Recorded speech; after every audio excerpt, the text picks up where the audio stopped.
அது 7ஆம் வாக்கியத்தை வாசிக்க கேட்போமாக. சங்கீதத்தின் புத்தகம் 36ஆம் சங்கீதம் 7ஆம் வசனம். தேவனே உம்முடைய கிருபை எவ்வளவு அருமையானது, அதனால் மனுபுத்திரர் செட்டின் நிழலிலே வந்தடைகிறார்கள். How precious is thy grace, O Father. ஆண்டவருடைய பிள்ளைகளே, இந்த நல்ல காலவெளியிலே தேவ கிருபையை பற்றி நாம் அநேக முறை கவனித்தறிந்திருக்கிறோம். உங்களோடு நான் அநேக முறை சொல்லியிருக்கிறேன். தேவ கிருபையை பேசுவதில் எனக்கு ஆனந்தம், அதில் மகிழ்ச்சி, எனக்கு பிடித்தமான ஒரு செய்தியும் ஆகும். நல்ல காலவெளியிலே மீண்டுமாக கர்த்தர் நம்மை நினைப்பூட்ட விரும்புகிற ஒரு காரியம், அவருடைய கிருபை அருமையானது என்று நாம் உணர்ந்திருக்கிறோம். அதை உணர்ந்தாதவர்கள் தான் கிருபையை போக்கடித்துக் கொண்டிருக்கிறார். அவருடைய கிருபையை புரியாதவர்கள் தான் என்ன செய்கிறார் என்று கேட்டுக்கொண்டிருக்கிறார். அவருடைய கிருபையை அறியாதவர்கள் தான் இன்னும் தேவனுக்கு தூரமாய் நிற்கிறார்கள். தேவ கிருபை ருசித்தவர்கள் அவருடைய பாதபீடத்தண்டை ஓடி வந்து நிற்கிறார்கள். அங்குதான் பார்த்தோம், மனுபுத்திரர் யாவரும் உம்மை சட்டையின் கீழே வந்து அடைகிறார்கள். Because they understood the grace of God. அவர் சேர்த்துக் கொள்ளும் கிருபை, புறம் தள்ளாத ஒரு கிருபை. யாரா இருக்கட்டும், எவரா இருக்கட்டும், எப்படிப்பட்டவரா இருக்கட்டும், அவர் அன்று வருகிற ஒருவரையும் ஒரு புறம் தள்ளுகிறதே இல்லை. ஆகையால் இந்த கால வேளையில தேவனே, இந்த கிருபை எவ்வளவு அருமையானது என்று உணர்ந்த குடும்பங்களாயிருப்போம். Yes, David used to say like that. ஆண்டவரே, எனக்கு பாராட்டின கிருபை பெரியதையா, எனக்கு நீ பாராட்டின கிருபை பெரியது என்று அவன் அடிக்கடி தன் வாழ்வில் சொல்லி கொண்டே நிற்கிறவனாயிருக்கிறான். அவனுடைய ஜீவத்தில் ஆண்டவருடைய கிருபை ருசித்தவனாய் நின்றான். ஆண்டவருடைய பிள்ளைகளாகி நாம் இந்த காலவேளையில் வேகமாக நான் போக நான் விரும்புகிறேன். தேவ குடும்பங்களே, இந்த நல்ல காலவேளையில தேவ கிருபையை சார்ந்த குடும்பங்களாய் நிலைநிற்போமாக. சங்கீதத்தின் புத்தகம் 13ஆம் சங்கீதம் 15ஆம் வாக்கியத்தில், இக்கட்டும் நெருக்கமும் அவனை பிடித்த பொழுது, துயரமும் துன்பத்தோடு அவனுடைய வாழ்க்கை கடந்து போய் கொண்டிருக்கும் பொழுது, அவனுடைய ஜீவியத்தில் எல்லாம் எதிரடியாக நின்ற பொழுது அவன் பாடி துதித்த சங்கீதம் தான் 13ஆம் சங்கீதம். உம்முடைய கிருபையின் மேல் நம்பிக்கையா இருக்கிறேன், ரட்சிப்பினால் என் இருதயம், I believe in that Father. உம்முடைய கிருபையை நம்பியிருக்கிறேன். நான் யாரை நம்பியிருக்கிறேன் என்று உங்களுக்கு தெரியலையா? இந்த கிருபையை நம்பியிருக்கிறேன். எனக்கு நீர் அளிக்கிற கிருபையை நான் உணர்ந்தவன். என் தகப்பன் தாய் என்னை கைவிட்ட பொழுதும் கூட, என் உற்றார் உறவினர்கள் என்னை உதாசீன பண்ணின பொழுதும் கூட, என் உடன் பிறந்தவர்களும் கூட என்னை ஏளனமாய் பேசின பொழுதும் கூட, என் தேவன் எனக்காக யுத்தம் செய்கிறவராய் நின்று, என் தேவனின் கையை யுத்தத்துக்கு பழக்கி வைத்து சத்ருவின் மேல் நான் ஜெயம் கொள்ளும்படியான செய்த கிருபை நினைக்கிறவனையா, உம்முடைய கிருபையின் கண்முள் வைத்திருக்கிறேன் என்று பக்தன் அடிக்கடி சொல்றதை நாம் கவனித்திருந்திருக்கிறோம். இந்த காலவேளையில கர்த்தாவே, இந்த கிருபையை நம்பி இருக்கிறேன், எனக்கு நீ கிருபை செய்யுமையா. தேவை என்று நான் ஒன்று உண்மையில் கேட்பனால் அது ஒன்றுதான் ஆண்டவரே, அது கிருபை. என் மேல், என் குடும்பத்தின் மேல், என் பிள்ளைகள் மேல் இன்னும் கிருபை பாராட்டும். Yes, Lord, you have shown the grace to our family. Continue that. Increase that. Let it grow in our life. ஆண்டவருடைய பிள்ளைகளே, அந்த கிருபையில் நாங்கள் வளரட்டும் என்று சொல்வோமாக. இந்த காலவேளையில அன்புக்குரியவிலே தேவ ஜனமே, நான் மறவாதீர்கள், பக்தன் கிருபையை நம்பிக்கொண்டு வாழ்ந்தவர். சங்கீதத்தின் புத்தகம் 52ஆம் சங்கீதம் 8ஆம் வாக்கியத்தில், நானோ கர்த்தருடைய ஆலயத்தில் பச்சையான ஒலிவ மரம் போல் இருக்கிறேன், பச்சையான ஒலிவ மரம் போல் இருக்கிறேன் என்கிறார். வாசிப்போம். தேவனுடைய கிருபை என்றென்றைக்கும் நம்பியிருக்கிறேன்.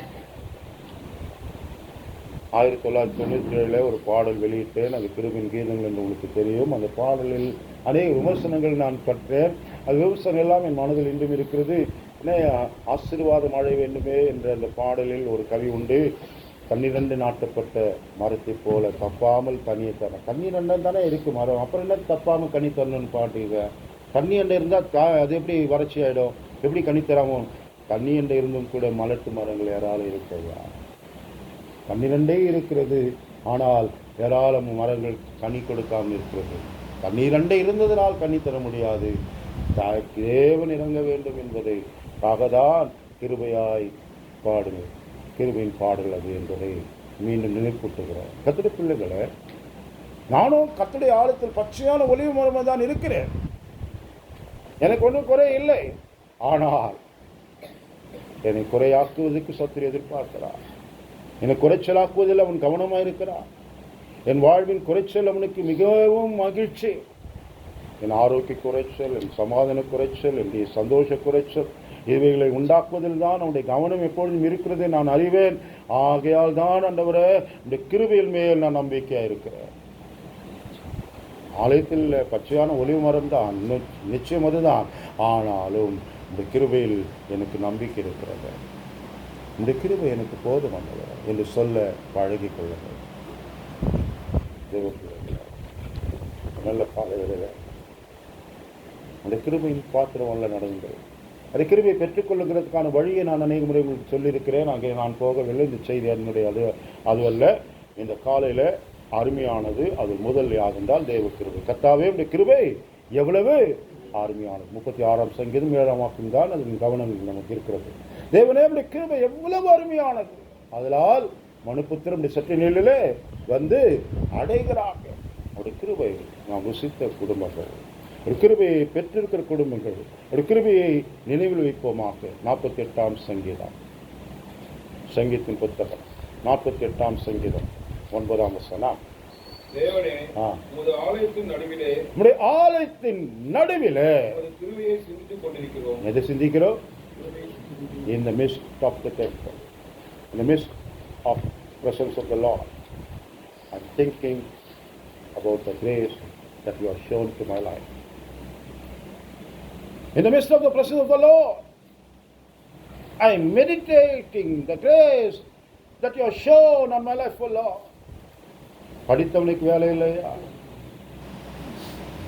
படிப்புக்கு ஏற்ற வேலை இல்லாமல் என்னோ பேர் தவித்து கொண்டிருக்கும் பொழுது, எனக்கு கொடுத்த வேலைக்கு உடைய கிருபையா, எனக்கு நீ கொடுத்திருக்கிற அந்தஸ்து உடைய கிருபையா, எனக்கு நீ கொடுத்த பிள்ளைகள் உடைய கிருபையா, எனக்கு கொடுத்த எல்லாமே உடைய கிருபையா என்று சொல்லி அவருடைய கிருபையை சிந்தித்துக் கொண்டிருக்க மறந்து விடாது. When we come to the presence of the Lord, just think about the grace. கர்த்தருடைய பிள்ளைகளே, அவருடைய கிருபை எத்தனை அருமையானது. விவரிக்க என் கை நேரமல்ல. கிருபையை பேசிக்கொண்டு விட்டது எனக்கு மிகுந்த மகிழ்ச்சியின் செய்தியாகும். இந்த கிருபை அளவில்லாதது. அந்த கிருபை நமக்கு பாராட்டப்பட்டிருக்கிறது. கிருபை பெற்ற குடும்பங்கள் தான். எத்தனையோ ஜனங்கள் இன்னும் தத்தளிப்பில் இருக்கிறார்கள், தவிப்பில் இருக்கிறார்கள், சஞ்சலத்தில் இருக்கிறார்கள், சந்தோஷத்தை தேடி ஏமாற்றம் அடைந்து நிற்கிறார்கள். ஆகிலும் கர்த்தர் எல்லா இக்கட்டின் நடுவிலும், எல்லா போராட்டத்தின் நடுவிலும், எல்லா அவமானத்தின் நடுவிலும் கூட அவரை துதிக்கும் ஜனமாய் நம்மை நிலைநிறுத்தி வைத்திருக்கிறானால் அது அவருடைய கிருபை, அது அவருடைய கிருபை என்று நினைவுங்கள். சங்கீதக்காரன் மோசையும் கூட சொல்லுவாங்க, ஆண்டவரே, எனக்கு பாருங்க கிருபை பெருசையா, ஜனத்தை நடத்துன்றீங்க, நடத்துகிறேன். I take in charge. Yes, I don't want to give up. I just go ahead. But this people is not such a people, Father. உங்களுக்கு தெரியும். ஆனால் நீங்கள் என் கூட வரலன்னா நான் இவங்களை நடத்த முடியாது. என் கூட நீங்கள் வாங்க, யாரை அனுப்புகிறீங்க எனக்கு சொல்லுங்கள். எனக்கு அங்கே சொல்லாவிட்டால் நான் இங்கேருந்து ஒரு ஸ்டெப்பு கூட எடுத்து போக மாட்டேன். எஸ் சேமி அவர் சொன்னால் நான் என் தூதன் அனுப்புகிறேன் போப்பா. 33ஆம் அதிகார யாத்ரா புத்தகத்தை நான் பேசி கொண்டிருக்கிறேன். 16ஆம் வாக்கியம் தொடங்கி நீங்கள் அங்கே படிக்கிறீர்கள். மோசே இதை கேட்டு நிற்கிறா. ஆண்டவர் சொல்கிறா, ஐ வில் ஷோ தை வே.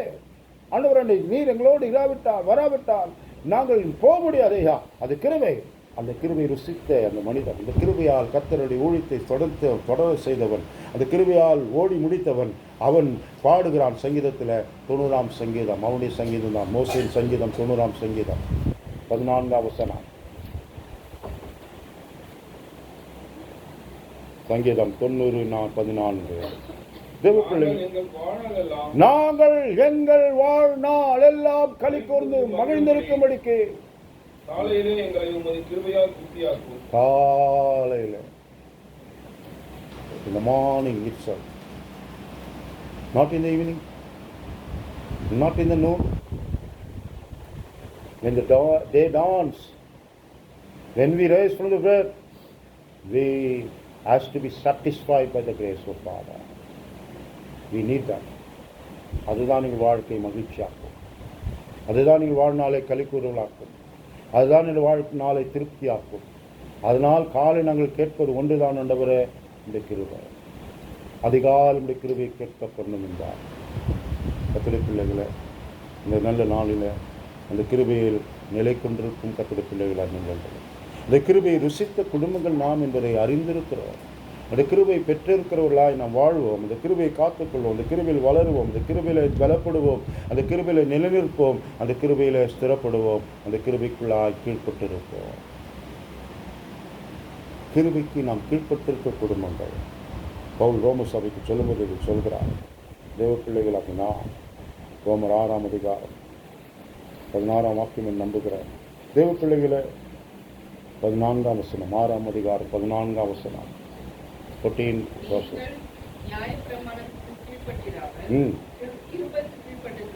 நீங்கள் கிருபைக்கு கீழ்ப்பட்டவர்கள். யாருக்கு பாவம் மேற்கொள்ள it won't overcome you. It will come, but it won't rule your life. It won't ruin your life. உங்களை அழிக்க முடியாதது, உங்களிலே தங்க முடியாதது, உங்களை ஆட்கொள்ள முடியாதது. காரணம் நீங்கள் கிருபைக்கு கீழ்ப்பட்டிருந்தால். If you submit your life to the grace of the Lord, sin won't rule you. Sin won't ruin you. ஆண்டவருடைய பிள்ளைகளே, இந்த காலையில மறவாதீர்கள். இந்த கால வேளையில தேவ குடும்பத்திலே நீங்கள் கிருபைக்கு கீழ்ப்பட்டு இருக்கிறவர்கள். இந்த கிருபைக்கு கீழ்ப்பட்டு இருக்கிற குடும்பங்களை நில்லுங்கள் என்கிற தேவஜனங்கள். அருமையான கிருபை, அருமையான கிருபை. அநேகர் போக்கடித்தார்கள்.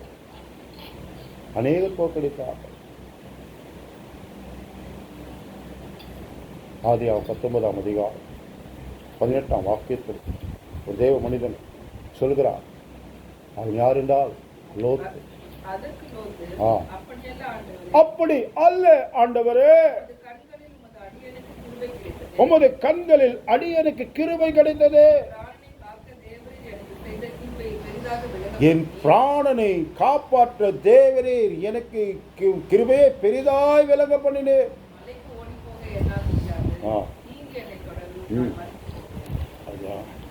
You asked me to go such far there. I cannot run to such a far, Father. Yes, you have shown me such a grace to me. நான் சாதாரணமாக நினைச்சேன். ஆனால் அவ்வளோ தூரம் போகணுன்னா அப்படின்னா அவ்வளோ தூரம் அழியுமா? அவ்வளோ தூரம் அழிவு இருக்குதா? நான் என்னவோ இந்த இடம் மாத்திரம் அழிய போகுதுன்னு நினைச்சேன்னு வந்தேன்.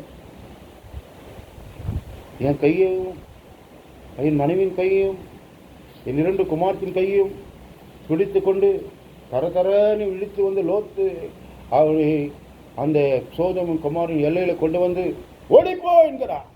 அப்போதான் சொல்கிறான், அந்த மலைக்கு நான் ஓடிப்போக முடியாது ஐயா. இந்த பக்கத்தில் இருக்க அந்த மலைக்கு நான் போகிறேன். அது அழியாதம காத்துருவியா, எனக்காக கிருபை பாராட்டினீர, நான் புரிஞ்சிட்டேயா. அந்த சின்ன மலையில் நான் ஓடி போகிறேன். சரி, உனக்காக அந்த அழிக்கல அந்த மலை போகிறார்.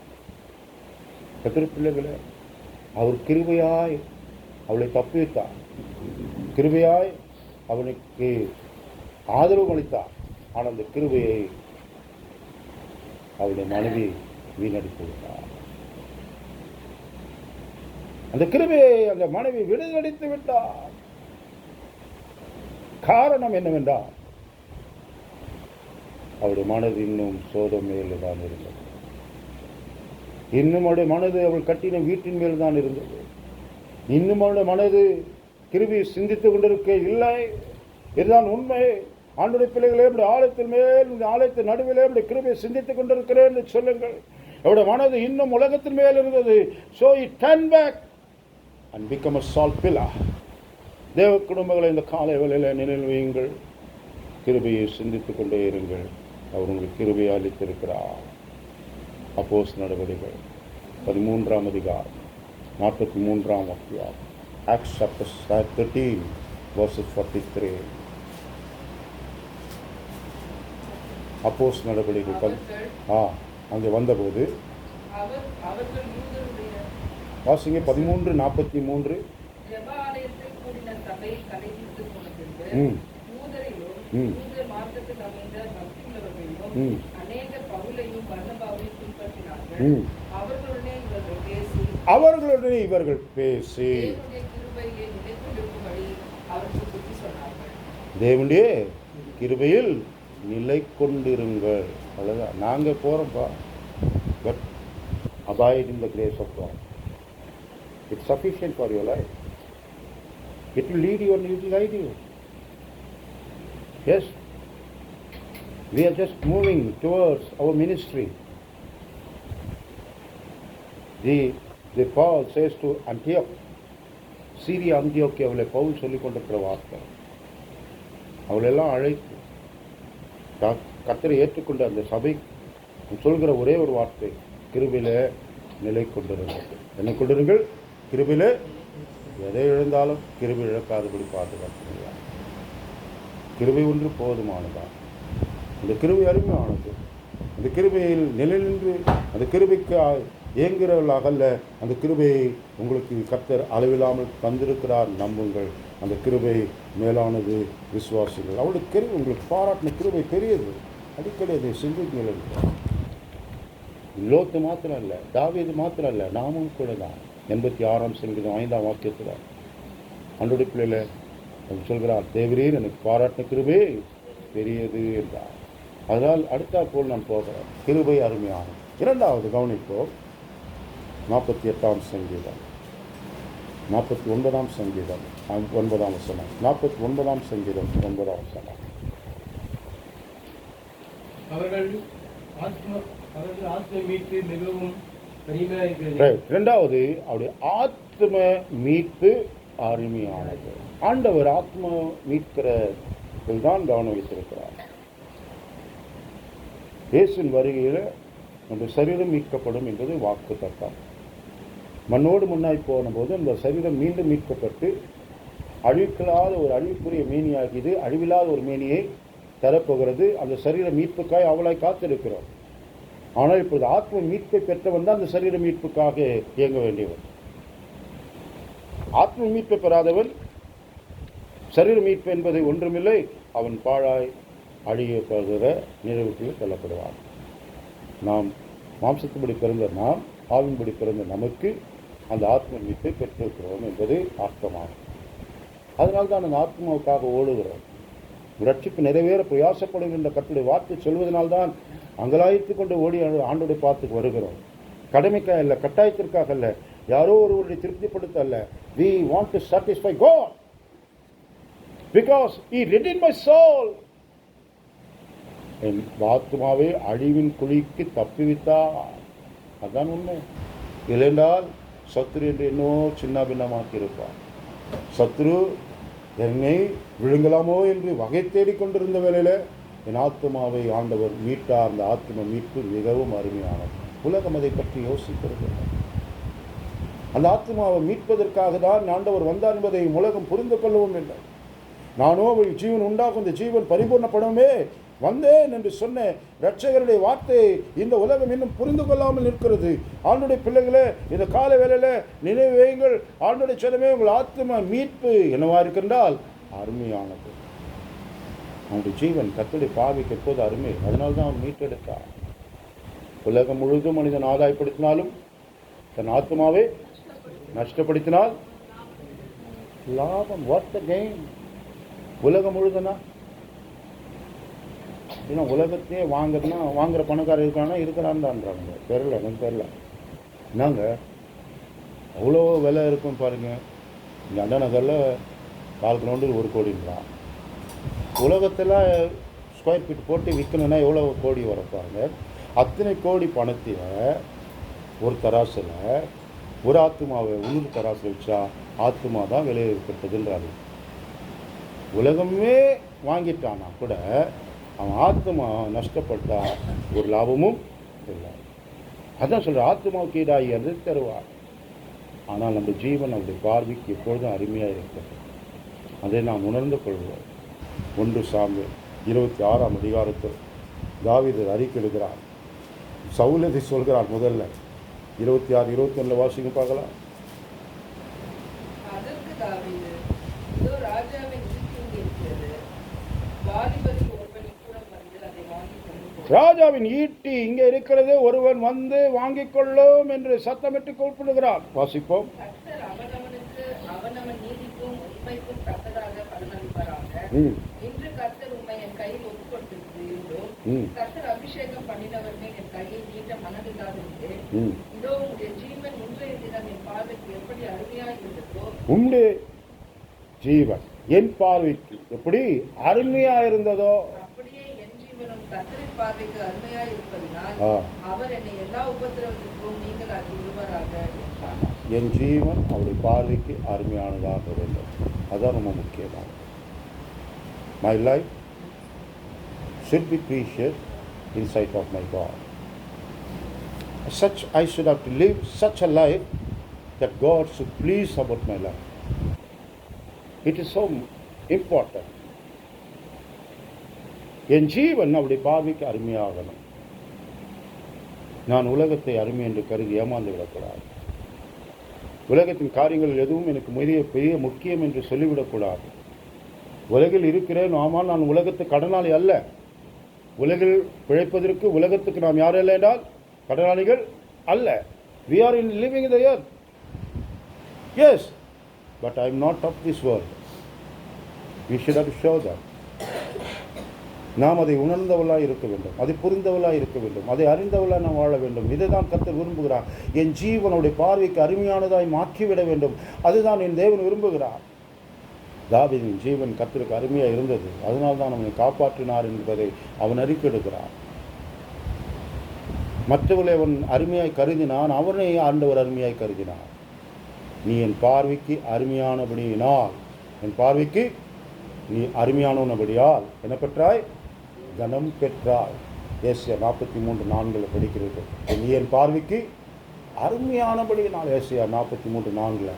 அப்போ ஆண்டோடைய பிள்ளைகளே, என் பார்வைக்கு நீ அருமையானபடியினால். அப்போ அவருடைய பார்வைக்கு நாம் அருமையானவர்களை மாறணும் கர்த்தர் விரும்புகிறார். நம்முடைய ஆத்மா மீட்பு அருமையானது, உண்மைதான். நம்மை மீட்டெடுத்ததோடு நாம் நின்று விடவில்லை. அந்த மீட்புக்காக நாம் எப்படி ஓடுகிறோம், அந்த மீட்பை காத்துக்கொள்வது நாம் எப்படி இருக்கிறோம், அநேகரை மீட்பதற்குள்ள நம்முடைய ஆர்வம் எப்படி இருக்கிறது, அநேகரை மீட்க வேண்டும் என்று நாம் என்ன செய்து கொண்டிருக்கிறோம், அநேகருடைய மீட்புக்காக நாம் என்ன பண்ணி கொண்டிருக்கிறோம். It's all quite important. If you're not able to go, just pray for them. If we are not able to pray, if we are able to give, you just give them. Those who go in searching for the soul. ஆத்மாவுக்காக ஓடிக்கொண்டிருக்கிறவர்கள், ஆத்மாவுக்காக ஏங்கி கொண்டிருக்கிற, ஆத்மா மீட்புக்காக. நேற்று எனக்கு வந்தது வாட்ஸ்அப்பில், இவ்வளோ சபை, இன்னும் ஏராள கிராமங்கள் சபை இல்லை, ஒரு பெரிய பட்டியலிட்டார்கள். ஆமாம், நான் கிராம ஒழிப்பில் போகும்போது நானும் பார்த்துருக்கிறேன். இன்னும் இப்போ ஒரு சர்ச்சு இல்லைங்க, அப்படியே சிஎஸ் இருக்கும், அங்கே கூட சிஎஸ் இல்லை, அதில் ரோமன் கத்தோலிக்காவது இருப்பாங்க, அதுவும் இல்லை. அப்படி இல்லாத ஒரு கிராமங்கள் இந்த தமிழ்நாட்டில் என் பார்வைக்கே இத்தனை இருக்கின்றால் அவன் பெரிய பட்டியலிடுகிறான். இந்தியாவில் நம்முடைய சபைகள் வளர்ந்த ஒவ்வொரு சபையும் இந்த ஒவ்வொரு கிராமத்தையும் செயல்படுத்த வேண்டும் என்று விரும்பினால் இவ்வளவு நேரம் இந்த கிராமங்களிலே சபைகள் உண்டாயிருக்கும். அவர்கள் தங்களுடைய பிராந்தியத்தை மாத்திரம்தான் யோசித்துக் கொண்டிருக்கிறார்கள் என்ற செய்தியை நான் கவனித்தேன். Just they are thinking about their congregation. They never thinking about their soul's redemption. ஆத்ம மீட்புக்காக நீங்கள் அடிக்கடி சொல்லுவாங்க, நிறைய ஊழியக்காரங்க கிராமம் போகிறதில்ல, நீங்கள் போகிறீங்க, அதுக்காக நான் இருப்பேன், நான் வருவேன் என்று ஒரு சகோதரர் அடிக்கடி சொல்லுவாங்க. அதுதான் என்னால் இயன்றபடி நான் வருவேன். Because you are doing that. I want to be on the side. அதை செய்யணும், செய்ய வேண்டும் என்ற அந்த ஆவல், ஆசை, தாகம், அது நாம் ஊற்ற வேண்டியவர்களாக இருக்கிறோம். அதற்காக கர்த்தர் நமக்கு இந்த வாய்ப்பை கொடுத்திருக்கிறார். ஏதாவது சபைகள் இல்லைங்க, ஆனால் நம்முடைய ஒரு சிறிய சபையில் கர்த்தர் இந்த வாய்ப்பை கொடுத்திருக்கிறார். அது பெரிய பாக்கியம். அந்த பங்கு உங்களுக்கு. நான் வரலையே, நீங்கள் வரலடா, அதை ஜெபிக்கிறீங்க, நீங்கள் வரலடா, நீங்கள் தாங்குறீங்க. ஏதோ ஒரு வகையில் அந்த ஊழியங்கள் உங்கள் நாள் இயங்கிக் கொண்டிருக்கிறது. அதனால் சபையரை நம்புங்கள், நினைவுங்கள். ஆத்ம மீட்பு அருமையானது. ஆத்ம மீட்பு அதை செய்யும் தேவ பிள்ளைகளாக நில்லுங்கள். அதற்காக ஓட்டங்கள், அதற்காக பிரயாசங்கள், அதற்கான முயற்சிகள், உங்களுடைய பணியாய் பங்காய் இருக்கட்டும் என்கிறேன். அப்போஸ்தலர் நடவடிக்கைகள் 20ஆம் அதிகாரம் 24ஆம் வாக்கியத்தில் பவுல் இந்த வார்த்தை சொல்கிறார். Acts chapter 20 verses 24. அவனை இதில் அநேகரும் சொல்கிறாங்க, எருசலேமுக்கு போகாதப்பா, அங்கே கட்டு இருக்கான், உன்னை அடித்து கொண்டு வாங்கலாம். தீர்க்கதரிசி வேற சொல்கிறா, அகபு வந்து சொல்கிறா, இந்த மனுஷன் எருசலேம் போனால் அவ்வளோதான், திரும்பி வரப்போகிறதில்லை என்று தீர்க்கெல்லாம் சொல்கிறாங்க. You just don't need to go, you stay back here, here so many ministries, why you want to go over there என்று எல்லாரும் அவனை படித்துக்கிறா. அவன் சொல்கிறான் ஆகிலும் அவைகளை ஒன்றையும் குறித்து கவலைப்படேன். எவைகளை குறித்து? ஒன்றை குறித்து. 23 வாசித்து பாருங்க. கட்டுகள் உபத்திரவங்கள் வைத்திருக்கிறது என்று பட்டணந்தோறும், எந்த பட்டணத்துக்கு போனால் நாங்கள் போகாத, உனக்கு பிரச்சனை இருக்குதுன்றாங்க. தீர்க்கதரிசி சொல்கிறாங்க, ஊழியக்காரங்க சொல்கிறாங்க, விசுவாசி சொல்கிறாங்க. But I am determined to go there. கட்டுகளும் உபத்திரங்களும் உண்டு என்று ஆவியானவர் சொல்கிறார். அங்கே போய் வரவேற்பு இல்லை, அங்கே போனால் பிரச்சனை. நீ எதுக்கு அந்த இடத்துக்கு போகணும்? அவனுங்க கிட்ட ஏன் நீ அடி வாங்கணும்? அதுக்கு ஏன் போக முடியும் என்னெல்லாம் மனிதன் கேட்குறான். But I want to go there. Please say the word of God. வாசிப்போம். ஆகிலும் அவைகள் ஒன்றை குறித்து நான் கவலைப்படேன். என் பிராணனை நான் அருமையாக எண்ணேன். என் ஓட்டத்தை சந்தோஷத்தோடு முடிக்கவும்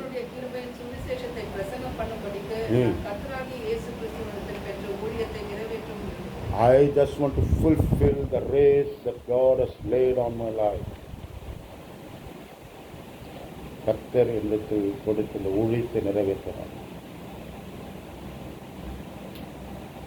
அங்கே என் சாவு என்றால் பரவாயில்லை, இல்லை, என்னை அங்கு விட மாட்டார்.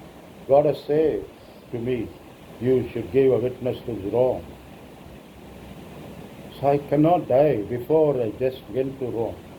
ரோமுக்கு போகாமல் நான் மறிக்க மாட்டேன். எனக்கு தெரியும், எத்தனை போராட்டம் வந்தாலும் என்னை கர்த்தர் ரோமுக்கு கொண்டு போய் விடவார் அல்லாமல் என்னை அது மட்டும் எந்த அதிகாரமும் என்னை அழித்து விட முடியாது என்பது பவுல் தெளிவாக இருந்தார். அதனால தான் சொல்கிறார், என் பிராணன் நான் அருமையாக என்ன ஓட்டத்தை நான் சந்தோஷத்தை முடிப்பேன். அதுக்காக நான் ஓடிக்கொண்டிருக்கிறேன். ஆத்மா மீட்பு எனக்கு அருமையானது. என் இனம் ரட்சிக்கப்பட வேண்டும், என் ஜாதி ரட்சிக்கப்பட வேண்டும், என் கோத்திரம் ரட்சிக்கப்பட வேண்டும். அதுதான் என் அபேட்சை, அதுதான் என் தேவனை நோக்கி நான் செய்யும் தெரியலன்னா வாசிக்கணும். ரோமர் 10:1. ஆண்டோட பிள்ளைகளை நம்முடைய ஜீவங்களில் நினைவு வைக்க வேண்டியவர்களாக இருக்கிறோம். வாசிப்போம். என் இருதயத்தின் விருப்பம், என் தேவனை நோக்கி செய்யும் விண்ணப்பம். God, my people should have to redeemed. என் இந்திய தேசம் ரட்சிக்கப்படுதையா? நான் இந்தியன் என்றால் என் இந்தியாவும் ரட்சிக்கப்பட வேண்டும். நான் மாத்திரமல்ல, என் தேசம், என் இனம் ரட்சிக்கப்பட வேண்டும். இதில் என் அவசியம் இருக்கு, என் கவனம் இருக்கு, என் நோக்கம் இருக்கு. தேவப்பிள்ளைகளை இன்னும் நான் சொல்கிறேன், இந்த தமிழ் இனத்தனம் என்ற போது எனக்கு அதில் ஒரு ஆர்வம் இருக்கு. தேவப்பிள்ளைகளை தமிழ் இனத்தார் ரட்சிக்கப்பட வேண்டும். காரணம் தமிழன் என்று சொல்லும் பொழுது தமிழனோடு நின்று விடாமல் நான் இந்தியன். நீங்கள் என்ன ஒரு குறுகிய வட்டம் போட்டு நிற்கிறீங்க? குறுகிய வட்டம் இல்லையா? நான் வாழும் இந்த தேசம் முதல் ரட்சிக்கப்பட வேண்டும். அதுதான் முக்கியம். அமெரிக்கா ரட்சிக்கப்படணும், அமெரிக்கா ரட்சிக்கப்படணும், நான் ரட்சிக்கப்படணுன்ற விருப்பம் இல்லை இருக்குதா? நான் அமெரிக்காக்காருக்காக நான் எனக்கு யாரும் எதுவும் செய்யலை. என் இந்தியர்கள் தான் என் ஊழியத்தை தாங்குகிறார்கள், என் தமிழர்கள் தான் இந்த ஊழியத்தை தாங்குகிறார்கள். அவர்களுக்காக தான் இந்த ஓட்டம் முக்கியமாக இருக்கிறது அல்லாமல், அவர்கள் தான் இந்த நோக்கமாக இருக்கிறது அல்லாமல், இதற்காக தான் ஓடிக்கொண்டிருக்கிறது என்று பவுல் சொல்வது போல நம்முடைய நோக்கம் மாற்றப்பட வேண்டாம். தொடருவோம், கவனிப்போம். கிருபை அருமையானது, ஆத்ம மீட்பு அருமையானது. 139ஆம் சங்கீதம், 139ஆம் சங்கீதம் 17ஆம் வாக்கியம்.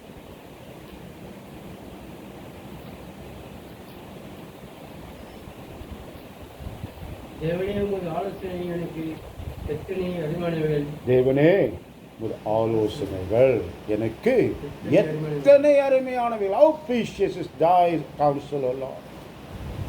அவருடைய ஆலோசனை மனிதன் அலட்சியம் பண்றான். இதை விடாமல் ஜெபம் பண்ணினார். அவருடைய ஆலோசனை வேற எதுவும் பண்ணாதப்பா. Just pray, everything will be solve. என்னங்க ஜெபம் பண்ண முடிஞ்சிருமா? ஜெபம் பண்ணப்பா, அவ்வளோதான்.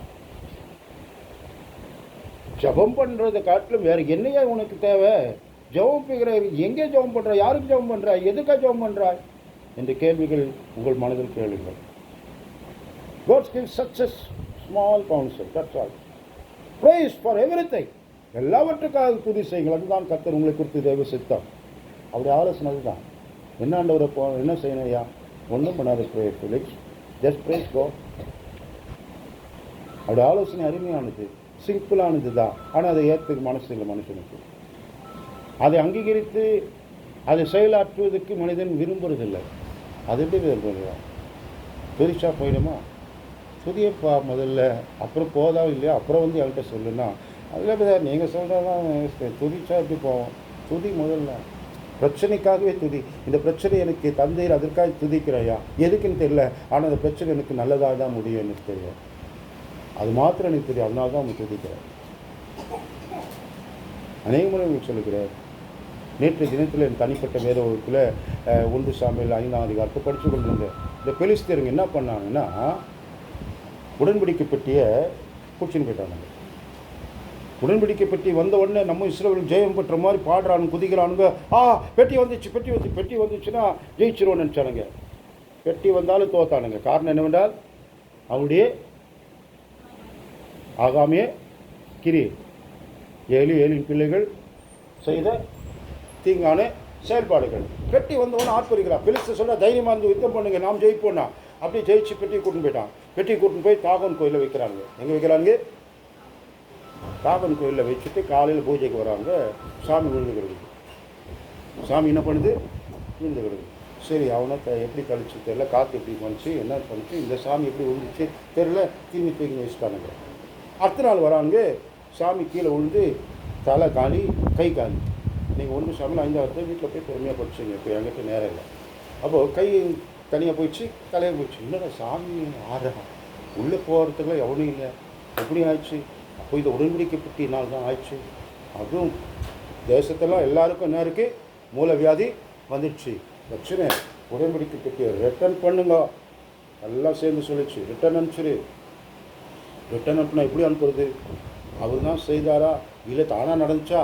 இல்லை அவர் தான் செய்கிறாருன்னா நீங்கள் தெரிஞ்சுக்கணுன்னா ஒன்று பண்ணுங்க. என்ன பண்ணுங்க? கறவை மாடு. என்ன மாடு?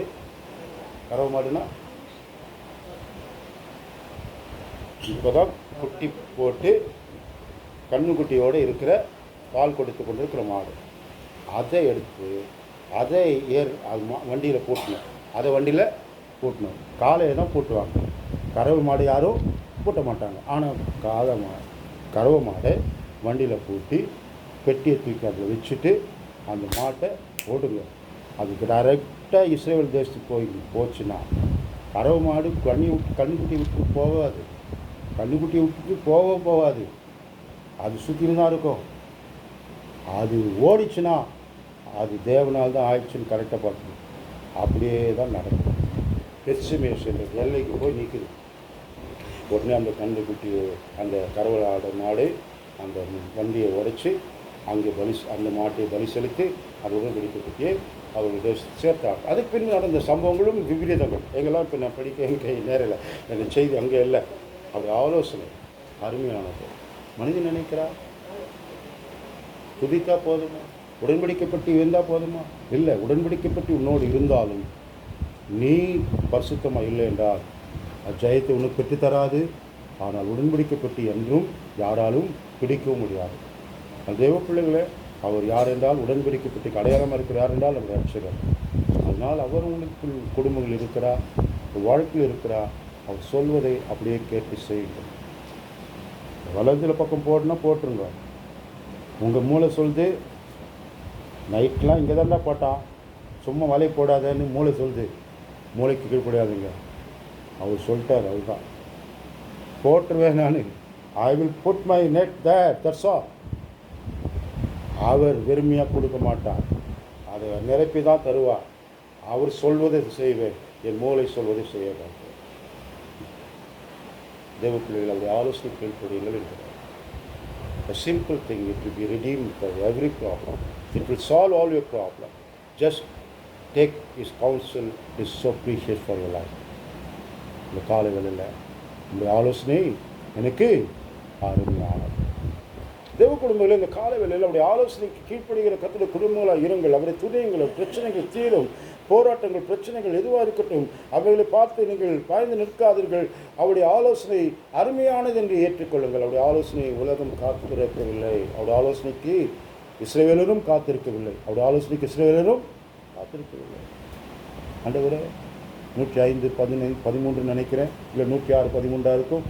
அப்புறமா வாசித்துக் கொள்ளுங்கள். இந்த ஆலோசனைக்கு அவர்கள் காத்திருக்கவில்லைன்னு பார்க்கிறோம். ஆண்டவருடைய ஜனமே, நித்தம் ஆலோசனை காத்திருக்கிறது. நான் உண்மையில் கண்ணு வைத்து உனக்கு ஆலோசனை சொல்வேன். நீ நடக்க வேண்டிய வழிதனை உனக்கு காட்டுவேன். I will show the way where you to live. அது உடன்படிக்கை பெட்டியே அவருக்கு வழி காண்பிக்கிறதுக்கான ஆதாரம் அதுதான். உடன்படிக்கை பெட்டிக்கும் அவளுக்கும் 300 முழ நீளம் தூரம் இருக்கணுங்க. நீங்கள் யோசிப்போம், 3 அதிகாரத்தில் படிக்கலாம். உடன்படிக்கை பற்றி செய்வதற்கு முன்பே அவளுக்கு எது அவள் வழிகாட்டிச்சு என்றால், எது வழிகாட்டிச்சு? மேகஸ்தம்பம், அக்னி ஸ்தம்பம் அவளுக்கு வழிகாட்டி கொண்டிருந்தது, அவளோடு இருந்தது. இதெல்லாம் அவர் அத்தை தங்களோடு இருக்கிறார் என்பதன் அடையாளம். ஆனால் அத்தனையும் அவளோடு இருந்தோம். ஆண்டவர்களோடு இருக்கிறாரான்னு கேட்டுருக்கிறாங்க. பாருங்க, அவருக்கு தாங்க அவருடைய ஆலோசனை புரியாத இருக்கட்டும்.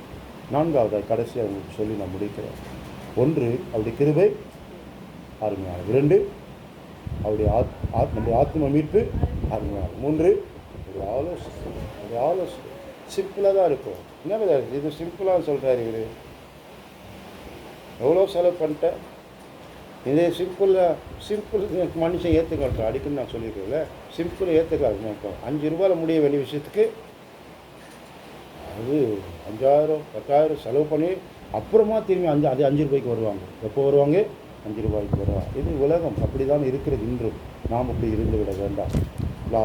Last finally 2 Peter chapter 1 verses 1.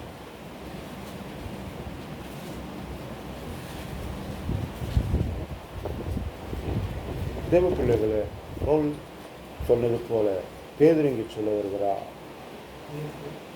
2 பேதுரு 1ஆம் அதிகாரம் 1ஆம் வசனம். நம்முடைய தேவனும் ரட்சகருமாக இருக்கிற நீதியால் எங்களைப் போல அருமையான விசுவாசத்தை பெற்றவருக்கு இயேசு கிறிஸ்துவின் ஊழியக்காரனும் அப்போஸ்தலனாகிய சீமோன் பேதுரு எழுதுகிறார். He says to the congregation that you have the faith that is so precious. நீங்கள் வைத்திருக்கிற விசுவாசம் அருமையானது. காரணம், அருமையான ஒரு விசுவாசிக்கிறது. காரணம், அருமையான வேத வார்த்தை நம்புகிறவர்கள், அருமையான வாக்குத்தத்தங்களை கொண்ட வேதத்தை சார்ந்தவர்கள். அதனால் நீங்கள் அருமையானவர்கள். அது மாத்திரமல்ல, நீங்கள் அருமையானவர்கள் மாத்திரம் அல்ல, அந்த அருமையான விசுவாசத்தை கொண்டவர்கள். எத்தனை பிள்ளைகள் இந்த விசுவாசம் ரொம்ப அருமையானது. இந்த விசுவாசத்தை நீங்கள் பயன்படுத்துங்கள் என்கிறேன். அநேக முறை நான் உங்களுக்கு சொல்கிறேன், விசுவாசத்தை பயன்படுத்துகிறவர்களாக இருக்கிறோம். Yes, we have believed that we have a God, we know that whom we are serving. Yes, that's right, but that is not the end. We should have to put forth practice about faith in our life. நம்ம விசுவாசத்தை எவ்வளோ பயன்படுத்துகிறோம், எந்த இடத்துல பயன்படுத்துகிறோம், எந்த அளவில் உறுதியாக இருக்கிறோம். உலகம் மூட நம்பிக்கைன்னு சொல்லுவோம். மூட நம்பிக்கை விசுவாசத்துக்கு சம்மந்தப்பட்டதில்லை. விசுவாசம் இஸ் சம்திங் டிஃப்ரெண்ட். தேவன் சொன்னதை அப்படியே நம்புறது விசுவாசம். நீங்கள் யாரோ மனுஷன் சொன்னதை நம்புறது இல்லை, தேவன் சொன்னதை அப்படியே விசுவாசிக்கணும். அவ்வளோதான். போய் சொல்லுவோம் குளத்தில் கழுவு, அவ்வளோதான். அவன் விசுவாசத்துக்கு போனான், கழுவினான், பார்வை பெற்றான், அவ்வளோதான். எந்த டாக்டர்னு இவன் கேட்குறானுங்க. யார் டாக்டர் ஆப்ரேஷன் பண்ணான்? இன்னைக்கு எந்த கண் எடுத்துக்கு யார் கண் வச்சா? இன்னைக்கு பார்வை வராது, எந்த வழியில் கிடைக்கும்? அது சான்ஸே இல்லையே. இவன் பெரிய கொடுனா? ஆமாம். அவன் பெற்றோர் கேட்க, பெரிய கொடுனா? ஆமாம். என் பிள்ளையா? ஆமாம், அவன் பிள்ளை தான். பார்வை எப்படி பெற்றான்? தெரியாது. ஆண்டவருடைய பிள்ளைகளே, அவன் சொல்றா விசுவாசையா கர்த்தர் சொன்னார், சீலோவாம் குளத்தில் கழுவுன பார்வையா. அவர் யாருன்னு எனக்கு தெரியாதுயா, நீங்கள் தானே பார்வை பெற்றவங்க. எனக்கு யார் சொன்னார்னு உங்களுக்கு தெரியல. அவரை எனக்கு காமிச்சிங்க, நான் போய் ஓடி போய் காலில் விழுனையா? அவரை நீங்கள் எனக்கு காமிக்க, யார் அவர் யார் என்கிட்ட கேட்டுனுக்கிறீங்க? எதுனா புத்தியாக கேட்குறீங்களா நீங்கன்றா? நான் பார்வையில்லாத என்ன ஒருத்தர் சொன்னார், சீலோவாம் குளத்தில் போய் கழுவுன பார்வை பெற்ற. இதுதான் எனக்கு தெரியும், அவ்வளோதான். அவனே தேவன் ஜபாலயத்தில் காண்கிறார். இவன் எங்கே போகிறான்? இப்போது ஜபாலயத்தில் போகிறான். அவனுக்கிட்ட அவர் சொல்கிறார், காண்கிறவர்கள் குருடர்கள் காண்கிறவர்களாகவும் நான் உலகத்துக்கு ஒளியாய் வந்தேன். நீ பாவம் செய்யாது, நீ பார்வை பெற்றாய், நான் தான் என்று அவர் பார்க்கும் போது அவர் பார்க்கல கத்தருக்கு நன்றி சொல்லுகிற அந்த மனிதனை நிகழ்வை நாம் யோவான் 9 நீங்கள் படிக்கிறது. இப்போ நான் உங்களுக்கு சொல்ல வந்த காரியம், அந்த அருமையான விசுவாசம் பரிசோதிக்கப்பட்டது. இவங்ககிட்ட தெரியும், அவங்க ஆண்டவர்கிட்ட வந்தான், பார்வை வேணும்னு தான் வந்தான்.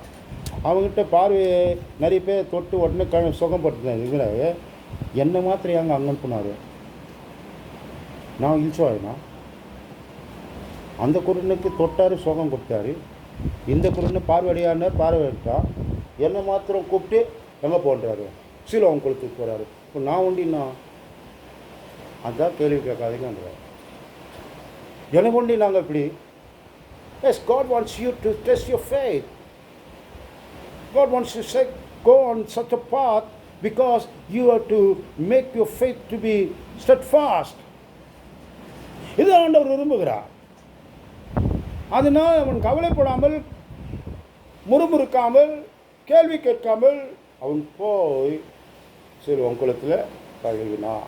அதுதான் உங்களுக்கு சொல்கிறேன். Sometimes God will say you something differ what others used to do. வித்தியாசமான கேட்பா. எல்லாருக்கும் அப்படி இல்லை பதேர், எனக்கு தான் பதேர் இப்படி இருக்குது. நீங்கள் சொல்கிறீங்க அதெல்லாம் எங்கள் குடும்பத்தில் தான் இந்த மாதிரி பிரச்சனைகள்லாம். எங்கே பாருங்கள், அவங்களாம் நல்லா தான் இருக்கிறாங்க, இவங்க நல்லா தான் இருக்கிறாங்க. You are looking in and around of your life. But God wants your faith to be tested. இந்த விசுவாசம் மெருகேற்றப்பட வேண்டும் என்று கற்றுக் விரும்புகிறான். நான் சொல்வது புரியுதுன்னு நம்புகிறேன். அநேகமாக நான் பேசியிருப்பதனால மீண்டும் நான் அங்கே போக நான் சமயம் எடுக்கவில்லை. அதனால் நீங்கள் பெற்றிருக்கிற விசுவாசம் எப்படிப்பட்டது? அருமையான 1 பேதுரு 1 அதிகாரம் 7 வாக்கியம் 8 வாக்கியம் வாசிப்போம். ஒன்று பேதுரு, அழிந்து போகிற பொன், even the gold is going to be perished, is being tested. வாசிக்கலாம். அழிந்து போகிற பொண்ணுக்கே அவ்வளோ சோதனைனா விசுவாசம் அது காட்டில் பெருசையா? அதனால் அது சோதிக்கப்படும். வாசிங்க.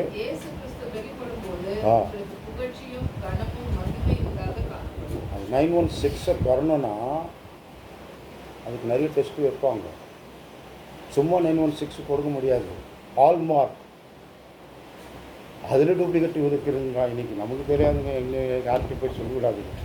ஆண்டவருடைய பிள்ளைகளை ஹால்மார்க்கு வாங்கிறதெல்லாம் சும்மா இல்லை, அதுக்குள்ளே டூப்ளிகேட் இருக்குன்னா எனக்கு தெரியாது. ஆனால் ஒன்று தெரியும், அது மாதிரி God wants to seal your faith, is holy, is blameless, is pure, then you can do everything. You can shake the mountain. That's such a faith God wants you to be in your life. பிரச்சனையை பார்த்து பயப்பட வேண்டியவர்கள். என் பிரச்சனையை தீர்க்க கர்த்தர் இருக்கிறார். என் பிரச்சனையை இலும் பெரியவர் அவர் இருக்கிறார். பிரச்சனை வரும்போதெல்லாம் மனிதனை நாடி நின்று ஆண்டவர் சொன்னார், faith, where is your faith, Felix? You should not go to the people. You should have come to my feet. That is no more. You should have to come to my feet. அதனால் தான் டிசம்பருக்கு உபவாசம் இருக்கிறேன். தேவ பிள்ளைகளே, நாம் சொல்ல வந்த காரியத்தை வேகமாக சொல்லிவிட்டு போகிறேன்.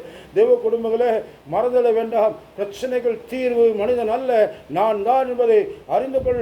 விசுவாசம் எங்கே வைக்கிறார்? விசுவாசம் தேவ பிள்ளைகளே, உங்களுடைய விசுவாசம் மெருகேற்றப்பட்டு கொண்டிருக்கிறது.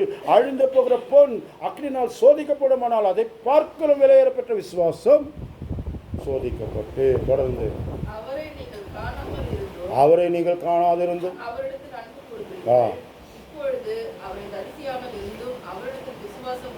ம். சொல்லி முடியாததும் மகிமையால் மகிமையால் நிறைந்ததும் சந்தோஷமுள்ளவர்களாய் களிகூர்ந்து ம். உங்கள் விசுவாசத்தின் பலனாகிய ஆத்தும ரட்சிப்பை அடைவீர்கள். ஆமாம், ஆத்ம ரட்சிப்புக்கு ஆதாரமே விசுவாசம் தானப்பா. விசுவாசம், there is a degree or others say there is a what to say, அதில் படிகள் இருக்கின்ற, அதில் ஏராள விசுவாசங்களுக்கான அளவுகோல் இருக்குது. தமிழில் சொன்ன அளவுகோல் இருக்குது. தமிழில் ஒரே ஒரு வார்த்தை தான் பேசப்படுது, அற்ப விசுவாசமே. ஆனால் ஆங்கிலத்தில் அப்படி இல்லை. Over faith, little faith, big faith. இந்த 3 வார்த்தைக்கு தமிழில் ஒரே வார்த்தை தான் பயன்படுத்தப்பட்டது, அற்ப விசுவாசம். ஆனால் in English we can say 3 kinds of faith, that is called poor faith, big faith, little faith. By the little you cannot take much. சின்ன பாத்திரத்தில் 2 லிட்டர் எப்படிங்க எடுப்பீங்க?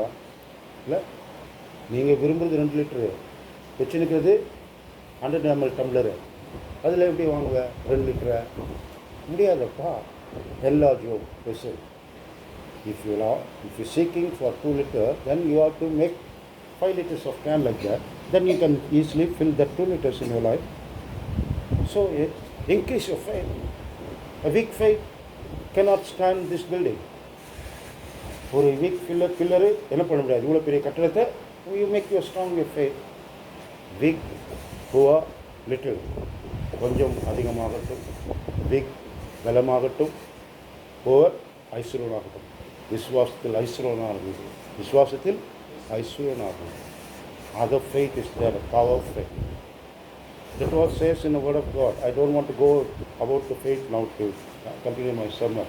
The time has gone. ஆண்டவர் பிள்ளைகளே, மறந்து போகாதீர்கள். இந்த காலங்களில் உங்கள் விசுவாசம் அருமையான விசுவாசத்தில் மெருகேற்ற வேண்டிய பொறுப்பு உங்கள் தொடங்கினா. நான் அடிக்கடி சொல்லுவேன், இந்த எக்ஸ்பிரஸ் ட்ரெயினுக்கும் குட்ஸ் ட்ரெயினுக்கும் ஒரே இன்ஜின் தான், ரெண்டுமே அதே பவர் இன்ஜின் தான். ஆனால் இந்த எக்ஸ்பிரஸ் ரொம்ப ஃபாஸ்ட்டாக போகிறான், குட்ஸு போக முடியல. ஏன் போகலன்னா, எக்ஸ்பிரஸில் என்ன உண்டுன்னா ஒவ்வொரு கம்பார்ட்மெண்ட்டுக்கும் ஒரு செல்ஃப் மோட்டர் இருக்குது. எக்ஸ்பிரஸ்க்கு ஒவ்வொருக்கும் செல்ஃப் மோட்டர் இருக்குது. இங்கேருந்து செங்கல்பட்டு வரைக்கும் தான் இந்த இன்ஜின் இழுக்கும். அதுக்கப்புறம் ஒவ்வொரு கம்பார்ட்மெண்ட்டும் அதுக்கான சோர்ஸை தயாரிச்சுக்கும். சோர்ஸை தயாரிச்சோடனே இன்ஜின் பவர் ஒன்றும் தேவையில்லை, அது மட்டும் ஓடணும், அவ்வளோதான். இது பின்னால் ஓடிடும். அப்போது அது என்ன ஆகுது என்றால் ஃபாஸ்ட் ஆனால் குட்ஸில் அது கிடையாது. குட்ஸில் செல்ஃப் மோட்டரு இல்லை. நீங்கள் கீழே போய் பாருங்கள், ஒவ்வொரு செல்ஃப் மோட்டரும் அங்கே கீழே இருக்கும் பெருசு. அப்போது அந்த கம்பார்ட்மெண்ட்டுக்கான எலக்ட்ரிசிட்டி, அந்த கம்பார்ட்மெண்ட் ஓடுறதுக்கான பவர் எல்லாமே இந்த மோட்டர் ஜென்ரேட் பண்ணிக்கும். அப்போ அது இழுத்து கொஞ்சம் செங்கல்பட்டு வரைக்கும் அவர் இழுத்து கொடுக்கணும். இழுத்து முடித்த வரைக்கும் it will start is own work. அப்போ இந்த இன்ஜினுக்கு பலு கம்மியாயிடுச்சு. அப்போ அது போகும்போது இட் கோ ஃபாஸ்ட், அவ்வளோ இட் போகும். அதனால தான் அந்த விசுவாசம் ஸ்டார்ட் பண்ணி விட்டுக்கிறார். நீங்கள் தான் இன்க்ரீஸ் பண்ணிக்கணும். அவர் பண்ணிட்டோன்னா யார் பண்ணுவார்? வேலை ஸ்டார்ட் பண்ண உங்கள் விசுவாசம் துவங்கினர். இந்த துவக்கி விட்டார்ல, அதை எவ்வளோ இன்க்ரீஸ் பண்ணிக்கிறீங்க, எவ்வளோ பெருகேற்றிருக்கீங்க, எவ்வளோ ஃபாஸ்ட்டாக இன்னும் ஓட முடியும். இந்த ஃபாஸ்ட்டில் நான் எவ்வளோ ஃபாஸ்ட்டாக நீங்கள் இழுத்துன்னு ஒன்றுக்கு 1 மைல் தூரம் போனால் 2 மைல் தூரம் போகிற அளவுக்கு எனக்கு இருக்கியா? சாத்தா அவனை இழுத்துன்னு போகிறான், அங்கே வேணா இது வா, நான் வருவேன், நீ என்னதான் பண்ணுற பார்க்கலாம், நான் ஜெயிக்கிறேன்னா ஆண்டவர் ஜெயிக்கிறார பார்க்கலாம் என்றால் நீ தாண்டா தோப்ப என்பது சத்துருக்கிட்ட சொல்லி பாருங்கள். தைரியமாக நில்லுங்கள், விசுவாசத்தை மெருகேற்றுங்கள். இப்படிப்பட்ட அருமையான வாக்குத்தத்தங்கள் நமக்கு அளிக்கப்பட்டிருக்கிறபடினால் நீங்கள் விசுவாசத்தோடு தைரியத்தோடு ஞானத்தோடு இச்சடக்கத்தோடு பொறுமையோடு சகோதர சிநேகத்தையும் அன்பையும் கூட்டி வழங்குங்க. அப்போ இப்படிப்பட்ட அருமையான வாக்குத்தத்தங்கள் நமக்கு இருக்குது என்று பவுல் சொல்கிறார், பேதுரு சொல்கிறார். அதனால் இந்த காலை வேளையில் இந்த அன்புக்குரியவில் மறவாதீர்கள். இந்த அருமையான வாழ்வு தேவன் நமக்கு தந்த வாழ்வு அந்த அருமையாய் மாற்ற வேண்டும் என்றால் இந்த கிருபை அருமையானதை பெற்றுக்கொள்ளுங்கள். அந்த கிருபை பெற்றவர்களாக்கி நீங்கள் இந்த கிருபையில் காத்துக்கொள்ளுங்கள். ஆத்மா மீட்பு பெற்றவர்களாக்கி நீங்கள் அந்த ஆத்மா மீட்பில் கவனம் வையுங்கள். அதை காத்துக்கொள்வது மாத்திரமல்ல, அநேகரை மீட்கும் பணியிலும் நில்லுங்கள். 3, அந்த ஆத்மையான அவருடைய ஆலோசனை கேட்டு நில்லுங்கள். எதுவாக இருக்குது இது சொல்ல நீங்கள் சொல்லாமல் ஒரு ஸ்டெப்பு நான் வைக்க மாட்டேன். I just want to have your concept. நீங்கள் சொல்லுங்கள், செய்யணுமா வேண்டாமா, நடக்கணுமா நடக்கூடாது என்று கேளுங்கள். 3, 4 அருமையான விசுவாசத்தின் வாழ்க்கையில் வாழுங்கள். உங்கள் வாழ்வை இன்னும் அருமையானதாக மெருகேற்றி மேன்மையானதாய் மகிழ்ச்சியானதாய் நித்தியத்தில் கொண்டு போய் சேர்க்கத்தக்கதாய் அது வாழ்வை கற்று நிலைநிறுத்துவாராக. கர்த்தர் தாம் வார்த்தையை ஆசீர்வதித்து தருவாராக.